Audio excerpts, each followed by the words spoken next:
I'd love to get your thoughts on a topic that we've talked with everybody on these conversations about, which is the inherent, not problems, but speed bumps that we have in college football specifically, namely name, image, and likeness and the transfer portal. In and of themselves, I love both of them.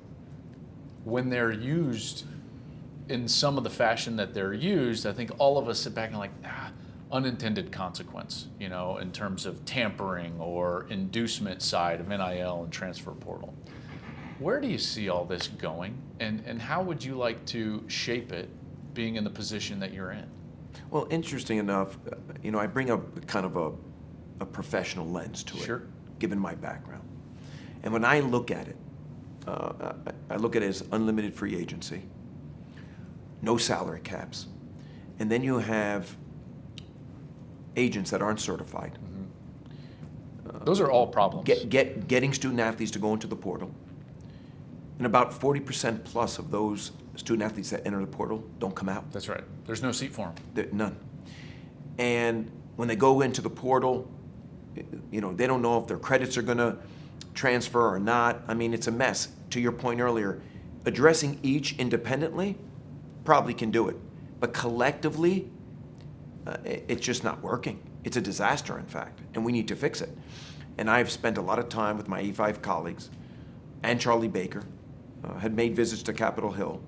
We need uniformity. We need some kind of federal legislation that preempts state laws, because there's 32 states that have different interpretations. Have to get on the same page. We got to be on the same page. And to your point, when people created NIL, if you will, it wasn't about inducements. It wasn't about pay for play. I had an experience with NIL prior to coming into this seat. Mm-hmm. When I was at Rock Nation, we worked with young student athletes, and we provided them with some opportunities.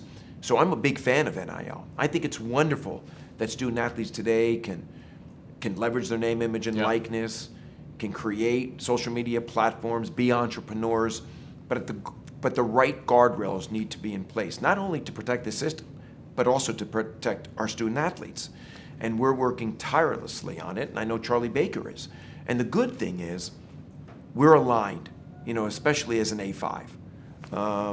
And hopefully we can get something done. So I've said for a long time, I thought it needed to be one of two things. We either needed federal legislation or we needed to collectively bargain. And there needed to be some form of players association so that you can negotiate guardrails that then everyone agrees upon, or else we'll just continue to find ourselves in litigation after litigation after litigation, because players will sue. But there needs to be, I firmly believe as we move on, there probably needs to be both. Some sort of guardrails from a collective federal legislation to put everyone on the same page, and some sort of umbrella over the players where they're organized, and not just so that we can put guardrails over them, but also give them protections. This is what people don't understand, is that there are hundreds, if not thousands, of student athletes in intercollegiate athletics being taken advantage of through NIL. They're entering into contracts that they don't exactly know what they're signing. They're giving away future earnings in perpetuity. These things can and would be solved through a collectively bargained agreement, Brett, because of what you just mentioned in your answer, which was certified agents, vetting out agents that actually deal with all of these issues. Long-winded. Can both of those things happen, do you think? And what would be the time frame that they could happen? Well, we're working tirelessly on the federal legislation, and hopefully over the next couple of months, we'll have more clarity there. I'm not sure that we have to go the route of collectively bargaining to protect our student athletes. I think there's ways we can do that and what would you through federal legislation. Okay. Certifying agents, having more transparency.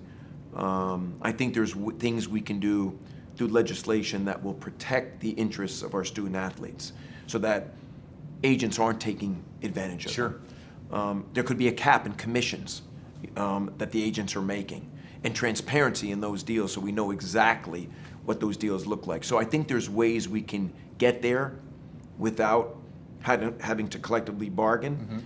And as we think about federal legislation, we are looking at potentially something that's more holistic and comprehensive that will address, those student athlete protection rights.